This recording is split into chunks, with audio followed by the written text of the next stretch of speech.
Sent from Disneyland, history in our hand. So much to say about yesterday and the decades we have spanned. Postcards from the park, this journey will embark. See what has changed and what remains on Sent from Disneyland.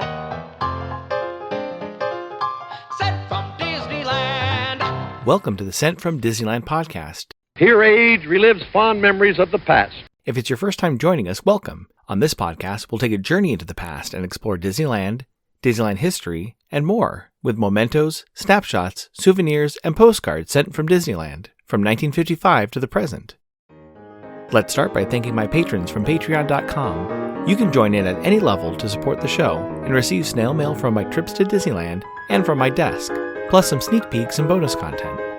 Special thanks to Random Olive, the first patron to this podcast, and to the rest of the e-ticket patrons, to Nia, Eric Daniels, Monica Seitz Vega, Scott Cagle, Russ Romano, Michael and Christina Cross, and Sheila Harry.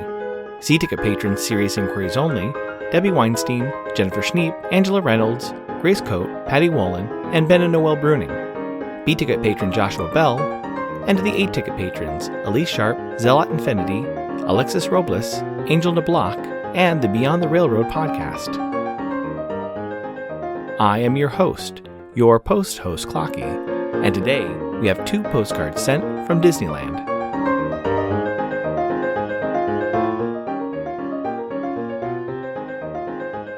The front of our first postcard has the Mark Twain coming down the rivers of America. You can see guests on all 3 levels, and at the bottom is the Disneyland band playing on the front of the ship. On the back it reads, Frontierland, Mark Twain. The majestic Mark Twain steams down the rivers of America in Frontierland as guests aboard enjoy a shipboard concert by the Disneyland Band. It's postmarked June 27, 1960, with the Buena Park, Ghost Town, Rural Station cancel, and a 3-cent purple Liberty postage stamp, Scott number 1035. I assume they visited the park on Sunday, June 26, 1960, when park hours were from 9 a.m. to 1 a.m. The weather was a high of 76 and a low of 58.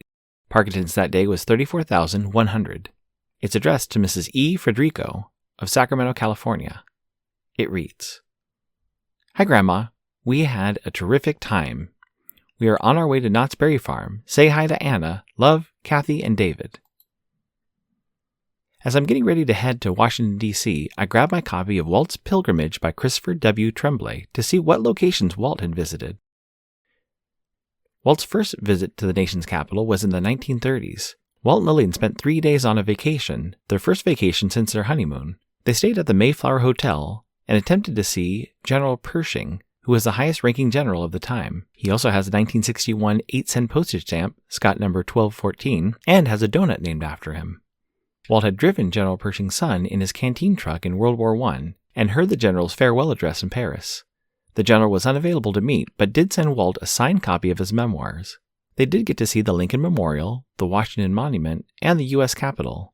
Walt and Lillian also ventured over to Mount Vernon in Virginia before leaving the area to head to Cuba for the rest of their vacation.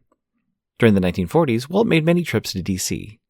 This included a December 1942 trip to meet with John L. Sullivan of the Treasury Department. During this meeting, the Treasury Department asked Walt to make an educational animated short about paying income taxes. Walt came back with a storyboard about Donald Duck paying taxes. The Secretary of the Treasury, Henry Morgenthau, was disappointed that Walt didn't create a new character called Mr. Taxpayer. Walt explained that he was giving the Treasury Donald Duck to be the spokesperson, and that it was equivalent to MGM Studios using Clark Gable, and that he would lose money because the Donald Duck short, titled The New Spirit, would replace a Donald Duck short that theaters would normally pay for to have them run in their movie houses. Later in the 1940s, Walt did go back to Washington to testify in front of the House Committee on Un-American Activities at the Cannon House Office Building.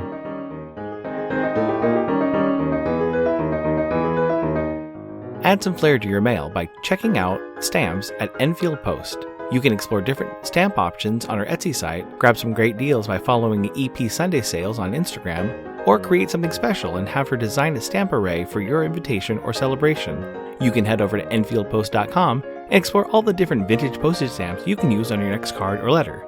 That's ENFIELDPOST on Instagram and EnfieldPost.com for your wedding and vintage postage needs. Enfield Post is the official postage stamp sponsor of the Sent from Disneyland podcast. The front of our next postcard has Sleeping Beauty Castle with a fire engine pulling past the omnibus. If you look closely in the back, you can see the top of the wishing well. On the back it reads, Sleeping Beauty Castle. Two worlds of excitement come together. Chugging horseless carriages take you on a nostalgic journey down Main Street, USA. Ahead is Sleeping Beauty Castle, gateway to Fantasyland, home of Snow White, Peter Pan, and many other famous Walt Disney characters. It's postmarked August 7, 1971, with the Los Angeles Cancel and a 6-cent Eisenhower postage stamp, Scott number 1393. I assume they visited the park on Friday, August 6, 1971, when park hours were from 8 a.m. to 1 a.m. The weather was a high of 94 and a low of 67. It's addressed to Miss Cora Hess of Washington, D.C. It reads, All of us love Disneyland. We could have seen more, but we ate so much. Tomorrow we get back on the salads. Today we couldn't resist the chocolate royale and banana splits. The tour is seeing most of the highlights of California. I most look forward to the redwoods and the movies. Ha! Miss you, Joe. Walt visited the Lincoln Memorial again in November of 1964, just before going to the White House on September 14, 1964, to receive the Medal of Freedom from President Lyndon B. Johnson. The medal was given with the citation, Artist and Impresario. In the course of entertaining an age, Walt Disney has created an American folklore. Looking at the Disney-related things to do and see in Washington, D.C., I found an article discussing the Smithsonian's display of Dumbo the elephant and a teacup for the Mad Tea Party to celebrate Disneyland's 50th anniversary. They were on display from early June through Labor Day in 2005. Looking through current items on display related to Disney, there are many artifacts from Walt Disney World in the Museum of African Art.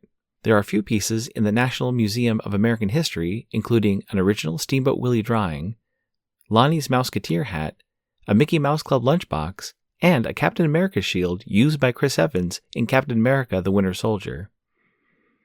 There is also a Ta Cup cooking iron. The Ta Cup was a specialty at Casa de Fritos. To learn more about that, go back to episode 230, Sent from the Original Casa. Finally, in the Smithsonian's National Air and Space Museum, there's a World War II patch with an insignia produced by the animators at the Walt Disney Studios.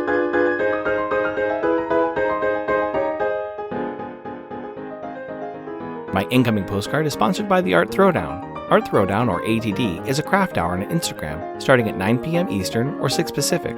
Art Throwdown is a wonderful community of artists who love to share their craft, from creating sticker postcards and coloring techniques to intricate paper cutting and unique crafting. It's always a treat to watch a show and occasionally get some one-of-a-kind postcards from the group. Each host brings something a little different to each show. I'll list some of the regular hosts, or you can follow Russ Romano 2021 on Instagram. The front of my incoming postcard has hand-stamped and painted candy conversation hearts on a pink background. They read, Send love, love letters, and mail love. It's postmarked February 12, 2025, with a San Bernardino cancel and a 39-cent heart with a Hershey Kiss love postage stamp, and a 37-cent orange conversation heart with I heart and pink conversation heart with the word you postage stamp, Scott numbers 4122 and 3833 respectively. It reads, Never love anyone who treats you like you're ordinary, Oscar Wilde. Thank you so much for the postcard, Mojave Correspondence Club. Another fun art postcard to add to my collection. A general wrap-up of February mail included a lot of fun and unique pieces. I got my annual President's Day card from my cousins. This year's president was William Howard Taft. A fun pop-up mailbox card from Angela. And a few more amazing silhouettes in a Christmas card from Kayla. I also got something special that I'll talk about on next week's episode. It's always great to have a fun, full mailbox. Thanks for listening to Sent from Disneyland. If you enjoyed this podcast, please subscribe and tell your friends. It would also help to leave a 5-star rating and comment on whatever podcast platform you use. If you'd like to support the show financially, please check out our Patreon page at patreon.com/sentfromdisneyland. You can find me on Instagram and TikTok at Sent from Disneyland or my website, sentfromdisneyland.com. For questions and comments, send me a postcard addressed to Sent from Disneyland, P.O. Box 44, Hood, California, 95639. This podcast is not affiliated with Disney. the United States Postal Service, or any post office or Disney-related properties. Opinions expressed on this podcast belong to the host and guests of the Set from Disneyland podcast. This podcast is produced and edited by Clocky McDowell, website designed by Misty McDowell, theme song was written and performed by Noah Sunday Lefkowitz. Take it away, Noah.